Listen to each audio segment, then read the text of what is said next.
Good afternoon to all. आज हम आप लोग को आपकी पुस्तक नैतिक शिक्षा में पाठ एक का पुनरावृत्ति कराने जा रहे हैं। पाठ एक, पाठ दो, पाठ तीन हो गया है, पर हम उसको फिर से पुनरावृत्ति करा रहे हैं जा रहे हैं। ठीक है, तो आप एक बार उसको ध्यान से सुनिएगा। उसके बाद में हम पाठ चार बताएंगे। पहले पाठ एक दो तीन में थोड़ा थोड़ा हम बता देते हैं। ठीक है, तो नैतिक शिक्षा में देखिए, पहला पाठ है प्रार्थना। भक्त भगवान से क्या प्रार्थना कर रहे हैं? हे दयामय, हम सबों को शुद्ध जीवन दीजिए, दूर करके हर बुराई को भलाई दीजिए। ऐसी कृपा और अनुग्रह हम पर हो परमात्मा, हों सभी बच्चे बड़े इस देश के धर्मात्मा। हो उजाला सबके मन में ज्ञान के प्रकाश से, और अंधेरा दूर सरा हो अविद्या नाश से। हो खोटे कर्मों से बचे और तेरे गुण गाए सभी, छूट जाए दुख सारे, सुख सदा पाए सभी। सारी विद्याओं को सीखे, ज्ञान से भरपूर हो, शुभ कर्म में हो में तत्पर, दुष्ट गुण सब दूर हो। यहाँ यज्ञ हवन से हो सुगंधित, अपन भारत वर्ष देश। वायु जल सुखदाई होवे, जाए मिट सारे कलेश। वेद के प्रचार में होवे सभी पुरुषार्थ, होवे आपस में प्रीति और बने परमारथी। लोभी और कामी क्रोधी कोई भी हम में न हो, सर्व व्यसनों से बचे और छोड़ दे मुंह को। अच्छी संगत में रहे और वेद मार्ग पर चले, तेरे ही होवे उपासक और कुकर्मों से बचे। कीजिए हम सब का हृदय शुद्ध अपने ज्ञान से, मानव जीवन में बढ़ाओ सबका भक्ति दान से। अब यहाँ पर आप देख रहे हैं कि एक भक्त भगवान से क्या प्रार्थना कर रहे हैं। ये कह रहे हैं कि हे दयामय, हम सभी को शुद्ध जीवन दीजिए।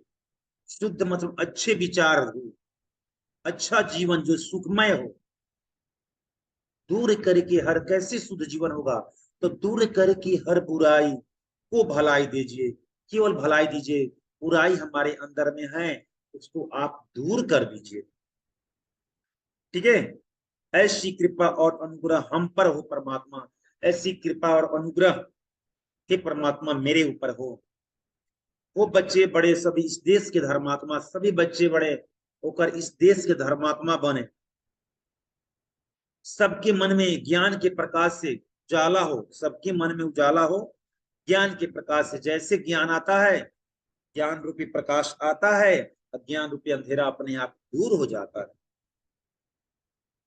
खोटे कर्मों से बचें और तेरे गुण गाएं सभी। खोटे कर्म से, बुरे कर्मों से बचें, सभी आपके गुण गाएं, अच्छे कर्म करें।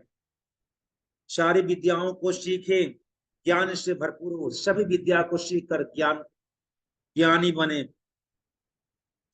शुभ कर्म में तत्पर हुए और यज्ञ आदि हवन करते रहें। यज्ञ आदि से हमारी वायुमंडल सुगंधित हो, पूरा भारत देश सुगंधित हो। वायु जल सुखदायी हुए, हमारे देश के जो जल है, वायु है, सुख देने वाले हो। वायु और जल भी सुख देने वाले हो। वेद के प्रचार में सभी लोग तत्पर रहे, सभी आगे बढ़े, सभी नेक काम करने के मार्ग पर चलें। कोई भी लोभी ना हो, कोई क्रोधी ना हो, कोई कामी ना हो, ऐसी सद्बुद्धि भगवान दीजिए। सभी व्यसनों से बचें, सभी अवगुणों से बचें, दुर्गुणों से बचें, अच्छे नागरिक बने देश के, अच्छी संगत में रहे। जैसे संगति का, जैसे खाएंगे अन्न वैसा होगा मन, जैसा संगति होगा वैसा होगा बुद्धि। तेरे ही हुए उपासक कर्मों से बचें। हे ईश्वर, आपके सभी उपासक हो, हे परमात्मा, सभी लोग आपके उपासक हो। जो आपके उपासक हो जाएंगे उनसे कभी गलत काम होगा ही। कीजिए हम सबका हृदय शुद्ध अपने ज्ञान से, हम लोग का हृदय जो है अपने ज्ञान से शुद्ध कर दीजिए। मानव जीवन में बढ़ाओ सबका भक्ति दान से, हमारे मानव जीवन में भक्ति का दान दीजिए। ये रहा प्रार्थना है, इसमें प्रश्न उत्तर है नहीं, आपके क्लास में पढ़ा दिए थे, फिर से मैंने बता दिया आपको। दूसरा संध्या और उसकी तैयारी। तो जिस भक्ति भाव से भगवान को रिझाया जाए, मनाया जाए, उसे संध्या कहते हैं। जिस क्रियाक्रम द्वारा भगवान को खुश किया जाए उसी को संध्या कहते हैं। संध्या करने से मन शांत रहता है, एकाग्रचित रहता है, मन में शांति मिलती है। संध्या सुबह शाम दोनों बेला में किया जा सकता है। संध्या करते समय मन एकाग्रचित होना चाहिए, शांत स्थान में करना चाहिए। संध्या भूमि पर बैठकर चटाई बिछाकर कर सकते हैं। संध्या करने से पहले स्नान ध्यान करना जरूरी है, ठीक है। और संध्या पूर्व या पश्चिम किसी भी मुख दिशा में मुख करके कर सकते हैं। अगर आप सुबह में कर रहे हैं तो पूर्वा में मुख होकर करिए, अगर शाम में कर रहे हैं तो पश्चिम की ओर मुख करके कर सकते हैं, ठीक है। ये संध्या कर है। तीसरा है ब्रह्म यज्ञ। तीसरा में आपको बताए थे, हम जल्दी बता देते हैं। ये तीसरा में जो था ब्रह्म यज्ञ, ये भी बताए थे। इसमें है पहला आचमन मंत्र, ओम शन्नुर्देवी धिष्ठ्या आपो भवन्तु पिते शनिवोर्भिश्रवन्तु न। ओम शन्नो देवीर्भिष्टया आपो भवन्तु पिते शनिवोर्भिश्रवन्तु न। ओम शन्नो देवीर्भिष्टया आपो भवन्तु पिते शनिवोर्भिश्रवन्तु न। ये है आचमन मंत्र, ये है आचमन मंत्र। इसका अर्थ हुआ, इसका भाव है कि हे रक्षक परमात्मा, आप ऐसी कृपा करें कि दिव्य गुण वाले जल हमारे लिए अभीष्ट का पान करवाने वाले बने। आप हमारे जीवन में सुख शांति की वर्षा करें। हे परमात्मा, हे ईश्वर, हे परमात्मा, हे प्रभु, आप ऐसी कृपा करें कि दिव्य गुण वाले यज्ञ जल, दिव्य गुण वाले जल हमारे लिए अभीष्ट पान करने वाले बने। जो दिव्य गुण वाले जल हैं हमारे अभीष्ट पान, मेरे योग्य बने हो, मैं उसको पा सकूं। आप हमारे जीवन में सुख शांति की वर्षा कीजिए, ठीक है। इसका अर्थ ही हुआ। उसके बाद है प्राणायाम मंत्र। ओम भू, ओम भुवः, ओम स्वः, ओम मह, ओम जन, ओम तप, ओम सत्यम। ओम भू, ओम भुवः, ओम स्वः, ओम मह, ओम जन, ओम तप, ओम सत्यम। बस आपको ये बताए थे कि भू भुवः स्वः मह जन तप सत्यम, ये याद कर लीजिए, आपका ये प्राणायाम मंत्र याद हो गया। केवल सब में ओम ओम जोड़ना है। भू भुवः स्वः मह जन तप सत्यम, ये याद हो गया। इसमें सब में ओम ओम ओम जोड़ लीजिए। ओम भू, ओम भुवः, ओम स्वः, ओम मह, ओम जन, ओम तप, ओम सत्यम। तो आपको भू भुवः स्वः याद हो गया, मह जन तप सत्यम, तो आपको प्राणायाम मंत्र याद हो गया।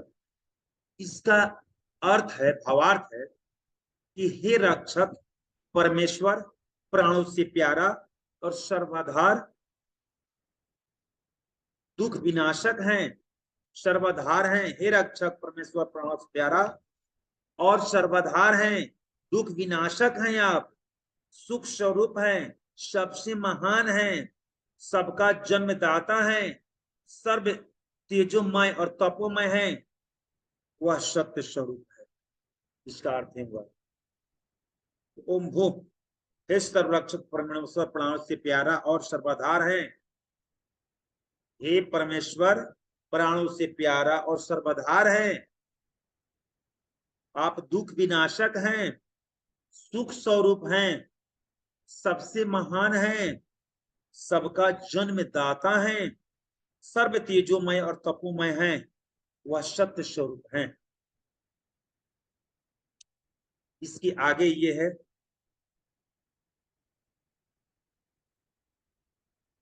इसके आगे एक और मंत्र है, गायत्री मंत्र। गायत्री मंत्र को महामंत्र भी कहा जाता है, गुरु मंत्र भी कहा जाता है। गायत्री मंत्र को महामंत्र भी कहा जाता है और गुरु मंत्र भी कहा जाता है। ओम भूर्भुवः स्वः तत्सवितुर्वरेण्यं भर्गो देवस्य धीमहि धियो यो नः प्रचोदयात्। ओम भूर्भुवः स्वः तत्सवितुर्वरेण्यं भर्गो देवस्य धीमहि धियो यो नः प्रचोदयात्। इसी तरह आपको इसको गाना है। अब पाठ 6 सुनिए। भक्त राज ध्रुव, ठीक है। 5 वर्ष के बालक ध्रुव ने तपस्या तप भक्ति के द्वारा भारत के इतिहास में ध्रुव तारे के समान अचल पद प्राप्त किया। उनकी कहानी है, ध्रुव का कहानी क्या है कि प्राचीन काल में उतानपाद नाम के एक बड़े राजा हुए थे। उनकी 2 रानियां थी। उनकी 2 रानियां थी, बड़ी रानी के नाम सुनीति और छोटी के नाम सुरुचि था। ठीक है। जो उतानपाद राजा थे उनके 2 रानियां थी, सुरुचि और सुनीति। ठीक है। छोटी रानी सुरुचि राजा को बहुत प्रिय थी। उनके मुख से निकले प्रत्येक शब्द को प्रमाण मानकर वे उनका पालन करते थे। सुरुचि अधीर स्वभाव की थी तथा छोटी छोटी बातों पर क्रोधित हो जाती थी। अधिक मोह के कारण राजा उचित और अनुचित का विचार किए बिना उसकी सारी बातों को मान लेते, उसकी गलती बातों और कार्यों का विरोध भी नहीं करते थे। यानी जो उतानपाद राजा थे उनकी 2 रानियां थी, सुरुचि और सुनीति। सुनीति के पुत्र का नाम था ध्रुव और सुरुचि के पुत्र का नाम था उत्तम। सुरुचि राजा के लिए प्रिय थी। सुरुचि जो कुछ भी बोलती थी कहती थी राजा उसे प्यार से स्वीकार कर लेते थे। वो छोटी मोटी बातों को उलझ जाती थी, उसको भी बिना विचार किए राजा मान लेते थे। पर सुनीति बहुत अच्छी थी।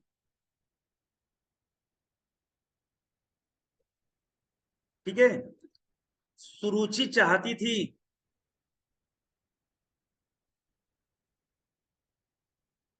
सुरुचि चाहती थी कि उनका पुत्र उत्तम राज्य का उत्तराधिकारी बने। तो क्या चाहती थी सुरुचि कि मेरा ही पुत्र मेरे राज्य का उत्तराधिकारी बने। एक दिन की बात है, राजा सिंहासन पर बैठे थे। तू और उत्तम दोनों खेल रहे थे। खेलते खेलते जाकर उत्तम अपने पापा की गोद में बैठ गए। ध्रुव को भी लगा कि पिता भी, ये भी तो मेरा ही पिता है। जाकर वो भी ध्रुव के उत्तम के साथ ध्रुव भी पिता के गोद में बैठ गए। ये देखकर सुरुचि को बहुत बड़ा बुरा लगा। अरे ये बैठ गया मेरे बेटा के स्थान पर। उसको गोद से उतार दी, झटक दी कि नहीं तुम नहीं बैठोगे, यह स्थान पिता का गोद केवल उत्तम के लिए। ध्रुव को बड़ा बुरा लगा। उस दिन वो बहुत नाराज हुए। हर बात पर उसको सुरुचि जो उसकी सौतेली माँ थी डांटती थी। एक दिन ऐसा विचार कि वो घर से निकल गए। 5 साल की अवस्था में घर छोड़कर निकल गए, सत्य की खोज में, भगवान की खोज में। ठीक है। अब देखिए क्या करें। ध्रुव के इस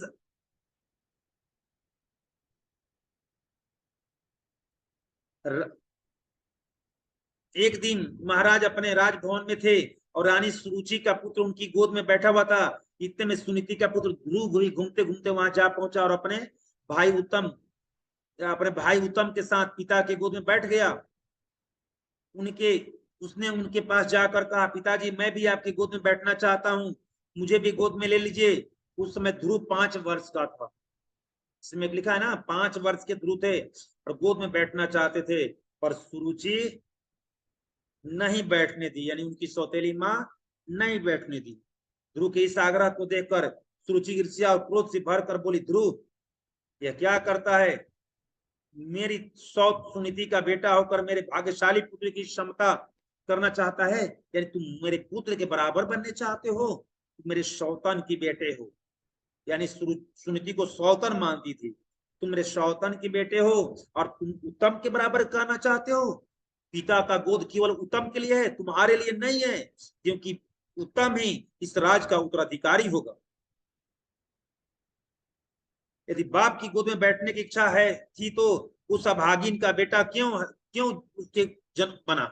अब बोल दिए कि तुम्हें इतना ही शौक था कि पिता के गोद में बैठे, तो तुम उस अभागिन से जन्म क्यों लिया? मैंने खरी खोटी सुनाई, बहुत खरी खोटी सुरुचि ने उत्तम ध्रुव को कहा। जा पहले तपस्या कर, ईश्वर से वर मांगा कि अगले जन्म में तुम मेरी कोख से उत्पन्न होगा, इस गोद में बैठने का हिम्मत करना। कहे कि अगले जन्म में मेरे गर्भ से जन्म लेना, तब जाकर तुम फिर पिता के गोद में बैठना। बेचारा बालक चकित होकर पिता की ओर देखने लगा, परंतु उन्होंने उसकी ओर देखा तक नहीं। पिता क्या करे, जब सुरुचि बोल रही थी तो सर झुका लिए, अब हिम्मत नहीं कहा किया किए कम से कम सुरुचि को बात उतार दे कि ये भी मेरा पुत्र है, क्यों इसको नहीं बैठने दे रही हो? इतना कहने की भी उतान पाद में हिम्मत नहीं था। ध्रुव को अत्यंत दुख हुआ, उसके गालों पर आंसू बहने लगे। वह सिंहासन के सीनों से उतर पड़ा, वो अपनी माता सुनीति के पास जा पहुंचा, उसके गले से लगकर सिसक सिसक करने लगा। एक दासी ने सब कुछ देखा था, उसने सुनीति को पूरी घटना का वर्णन किया।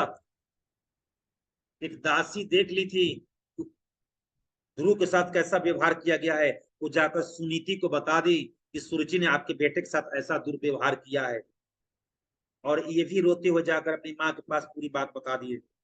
इस घटना को सुनकर सुनीति के ने अपने आंसुओं को पी लिया।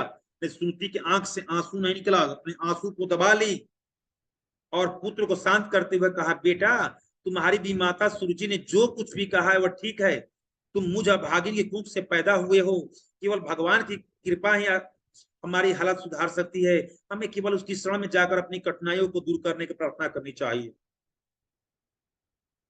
बोली, बेटा तुम एक अभागिन से जन्म लिए हो, इसलिए तुम्हें गोद में बैठने का हक नहीं है। हम लोग केवल गोद में बैठने का हक भगवान की गोद में बैठने का है। हमें भगवान से प्रार्थना करने चाहिए कि भगवान हमें भी अच्छे घर में अच्छे लोगों अच्छे माता के गर्भ से जन्म, ठीक है, अच्छी माता के गर्भ से जन्म होगा तभी हमें वो सौभाग्य प्राप्त होगा। ये सुनकर उनको अच्छा नहीं लगा और वे घर छोड़कर निकल गए। तपस्या इतने किए कि तपस्या करने से उनका नाम ये जगत में अमर हो गया, वहीं ध्रुव तारे के नाम से प्रसिद्ध हुए। ठीक है, वही अपने युग बल से वो बस में कर लिए भगवान को भी। कितने कठोर तपस्या की, तो भगवान का भी सिंहासन डगमगा उठा। तब से ये आकाश में वही ध्रुव तारे के नाम से प्रसिद्ध हुए। ठीक है, तो आप इस कहानी को अच्छी तरह पढ़ लेंगे, हम आपसे इसके बारे में प्रश्न पूछेंगे।